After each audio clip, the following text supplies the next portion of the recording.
Hello, welcome to the We in Wellness Conversations and Meditations with Dr. K.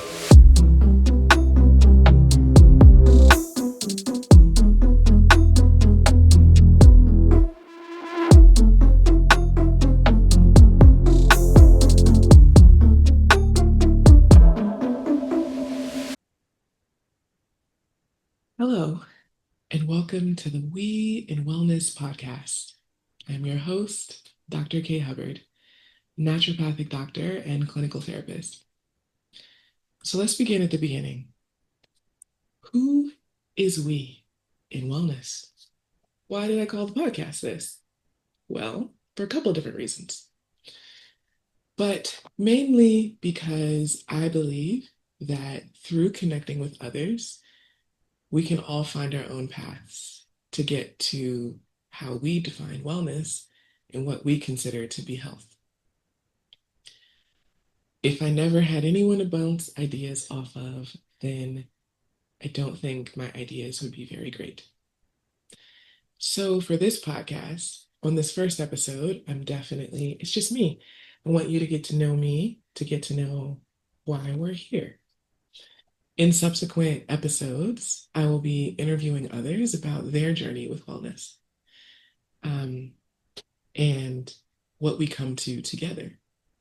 Also, by popular demand, if you have known my work, then you know I will be releasing meditations with each episode that are based on the conversations I'm having with others. They may be based directly on that conversation that happens in the podcast, or it could be a collection of themes and trends that I am seeing in my day-to-day work. So, what is my work? As a naturopathic doctor, I'm trained with a 4-year medical degree to treat people and help find the root cause of what may be ailing them. A lot of times people go to naturopathic doctors when they've tried more conventional Western styles of medicine. Naturopathic medicine is still Western, but when they can't find an answer, they usually go find a naturopath. And here I am. Um, I've always been someone who's believed in mind-body medicine. In more scientific fields, that's called biopsychosocial models of medicine. So I've done my due diligence to study those models. Um, and that's where it comes in. I graduated basically into the height of the COVID pandemic because I graduated in December 2019. And I realized, you know what? I actually am good at school, and starting a private practice right now doesn't seem like the time. So I went back and I got my master's degree in clinical psych because I always wanted to specialize in mental health. And from that background, I realized I actually enjoy being a therapist as much or more than I enjoy being a doctor. So a lot of my day to day is focused on mental health sessions. I also coach globally from that platform. Then came the spiritual and the woo-woo. I knew I didn't want to be like a very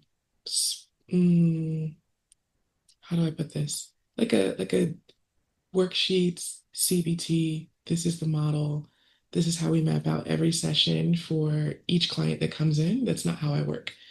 Um, that is a sustainable model and it's evidence-based, and I understand why it works. But because I had the naturopathic background, I was trained to treat the individual, find the root cause, individualize care plans. I'm also a homeopath from that background, which is very individualized. Like, I don't need to just know what your symptoms are. I need to know how those symptoms are for you. So, for example, if you come in and you say, I have a headache, I want to know if it is um, consistent, if it is sharp, if it feels like little balls inside your head, if it feels like uh, you just want to get out and break free and there's pressure that's coming out. Is the pressure going in? Is They're all different homeopathic remedies. So that's the background I came from when I came to mental health care. And because of that, I wanted to really individualize the way I showed up for clients who say, I have anxiety. Okay, what does your anxiety look like? How does it feel in your body? Is it something that is um, pervasive from the moment you wake up in the morning? Does it only happen after you get to the office? Is it when you come home at the end of the day? Did it start before or after you had children? There's so many questions to really niche in and to understand what your anxiety wants to tell you. So that is the way that I've approached mental health. But then came the woo-woo and the spiritual things, because the more that I dug into the quality and the texture of what people's symptoms felt like for them, I learned more about, mm, we'll say, I don't know why I'm being squirrely with my words. Um, some people say that it's like, oh, it's kind of like some witchy stuff I do, or this ritual helps me out, or um, I've always had dreams that are predictive and I don't know why. Um, or uh, I see things and they tell me messages that are 1,000% true. And I've had to learn when it's appropriate to deliver those messages to people on this plane and when it's inappropriate. So I started getting clients who constantly had a um, something a little extra. And I loved it because it fascinates me. Personally, my own connection with the other realm, spiritual contexts, is that I have my faith in my religion. I was raised Christian and now I'm a Baha'i. Um, but I've leaned into things that aren't necessarily part of that faith, but aren't against it either. So for example, I will pull tarot cards because I want to know um, a different way of thinking about a situation, or oracle cards. I will create an altar that has ancestors and it has like the appropriate crystals associated with those beings or spirit guides. And I'll also have and pray to prophet founder of my faith and God. So there's a range. So now you know my secrets on that one. But I want to be transparent that I'm I'm open to other people's practices for all. My own individual practice is my own thing. And sometimes it shifts, but I'll probably always be a Baha'i. Okay. So when I started getting clients who would say, yeah, I have dreams that always come true, but I try to ignore them. Or I've seen some things that I don't want to see, and I would really rather be medicated so that it never happens again. But it's been happening since I was a kid. Or um, I I don't love the religion that I was raised in, and while I still want to believe in God, I don't even know how to at this point. So I've seen a range of I affectionately will call them spiritual girlies, even though they are not all femmes. Um, and that started me on my own journey to say, wait a minute, how is mental health and physical health, because I'm still a doctor, lining up with these spiritual shifts and breaks and things? So, what happens if you believe that your dreams are an intuitive gift? And if you learned how to interpret them and not be afraid of them, would you then have uh, less anxiety throughout the day? Because this is a part of yourself you've been denying, would you be less depressed? Um, If you want to believe in God but don't know how to get to him or them or her, what would happen if we open that up? And, for most faith traditions, God has many, many attributes. What happens if we focus on the attributes that feel safe to you instead of the ones that you believe caused harm in your religion you were raised in? What would that be like? So there's nuance in investigating all of these things. And I have found that in my work, people are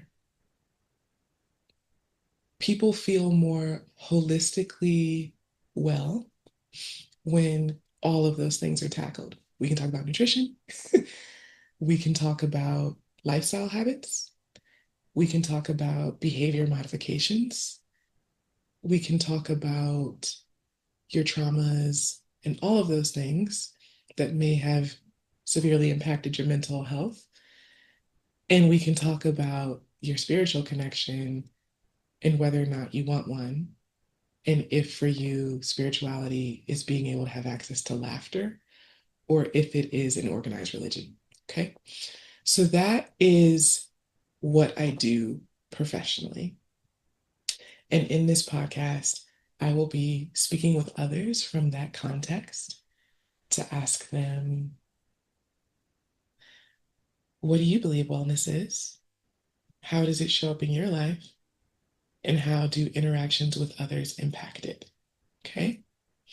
So, the question that I'm planning on asking every guest is, what is wellness to you? And so I will first answer that question. I did not pre plan my answer. So this is really off the cuff. Um, what is wellness to me? Wellness is, I want to define it in the absence of many things. Um, the absence of dysregulation, an absence of disease, an absence of blocks. And I think I'm drawn to that sort of definition because I believe that everyone is trying to get well without any help from anyone. It's another thing about me being a therapist and naturopathic doc. I don't want to work with people forever. I don't. I like being needed. I'll admit that that's one of my things, but I'd never want to be needed forever. I love graduating clients um, because it means you've reached a point where you can self-sustain, or you've built a community. That would be the ideal that sustains when there's shifts. There's people who love you and can catch you. So when I think about wellness, I think about um, everything that's causing harm, getting out of the way so that your body and your mind and your spirit can do what it's designed to do, which is be well. So, um, let me know in comments or DMs or emails or however you find me if that answer resonates with you or if you have a completely different take on wellness. Let me know. Um, okay, so we're going to take a short break. Don't worry, I'm not adding in an ad right now. So that I can get ready to come back and lead the meditation. We're going to pull a card too. Okay, bye for now. Hi, and welcome back. I pulled a card, and this is what came out for the collective. It is the Page of Swords from the Light Seers Tarot. I love this deck. Uh, this card represents new learning, a new endeavor. Pages are often like a new endeavor. You're you're at the beginning stage of something that you will eventually be very good at.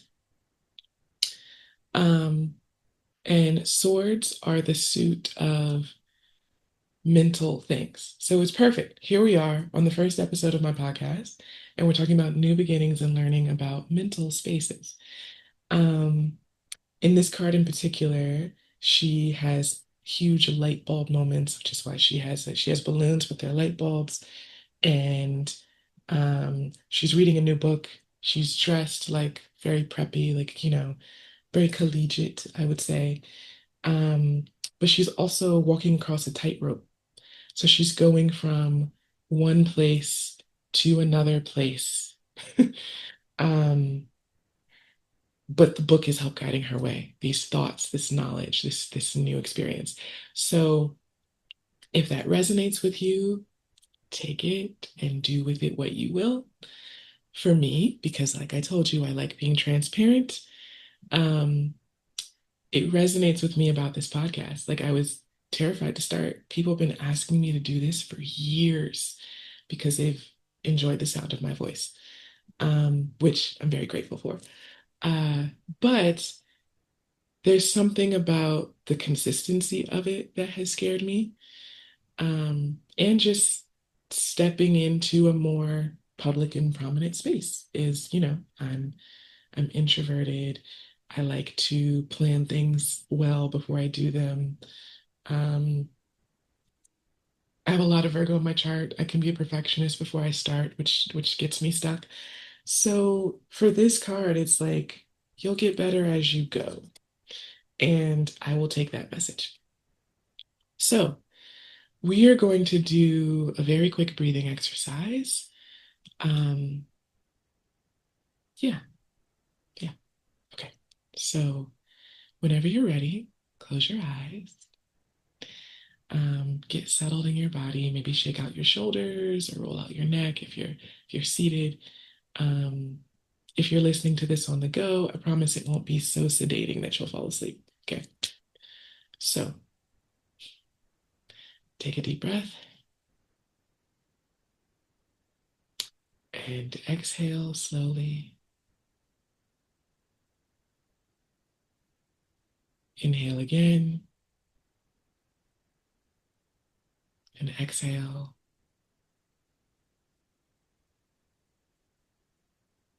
Okay. So now I would like for you to envision a time when everything was at its best.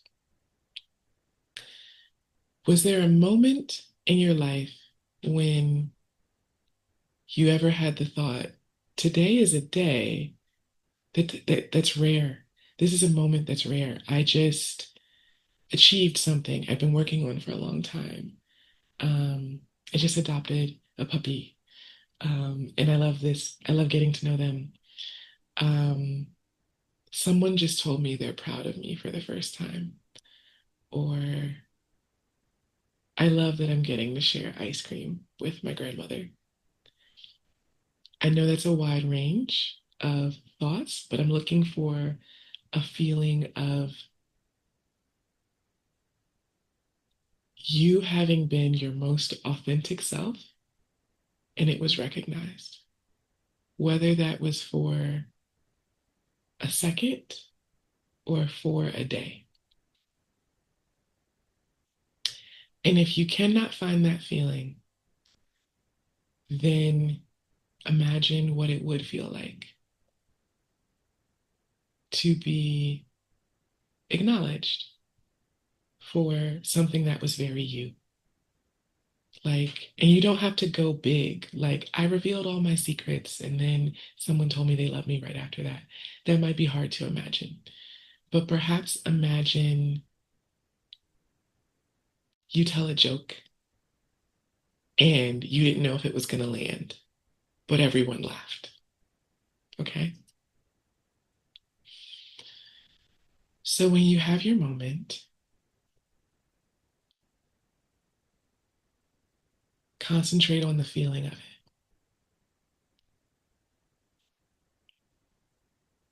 Yeah. Okay. And in that feeling, when you take an inhale, try to amplify it. And when you exhale, hold it steady.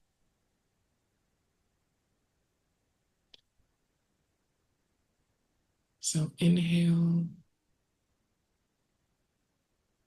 Wow, that's amazing. Exhale. Still pretty cool. One more round. Inhale and exhale. And then I want you to picture yourself projecting that feeling into your day. So you know what it feels like to have that spark, and you're going to let it fold out in front of you, whether it looks like a light or a color, or if it's like a temperature, maybe it feels warm. And it's like rolling out the carpet in front of you as you go through your day, step by step. But you can see it mapped out. You can see where this color or path or warmth is leading you. And then you're going to tell yourself this: I acknowledge what intuition has shown me, and I will do my best to follow it.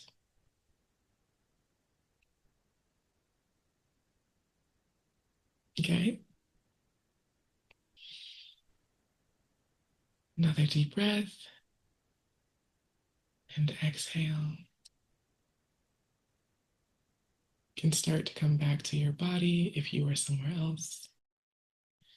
Feel where you are, sense the room.